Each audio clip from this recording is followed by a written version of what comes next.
Magandang umaga po sa ating lahat mga kapatid, mga kaibigan, at sa mga kapatid ko diyan sa Seventh-day Adventist. Happy Preparation Day sa ating lahat. At sa umagang ito mga kapatid, meron lang po akong gustong babasahin na Bible verse na mababasa po natin dito sa Matthew chapter 4 verse 4. Si Jesus, sinabi ni Jesus dito mga kapatid, that datapwat siya'y sumagot at sinabi, nasusulat, hindi sa tinapay lamang mabubuhay ang tao, kundi sa bawat salitang lumalabas sa bibig ng Diyos. So, yan lang po mga kapatid ang ating Bible verse ngayong araw na ito.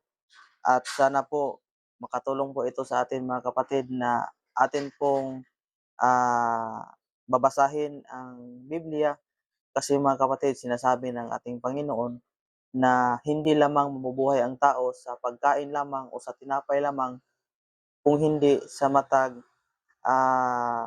salita ng Diyos mga kapatid. So, maraming salamat po sa inyong panonood mga kapatid at God bless po sa ating lahat.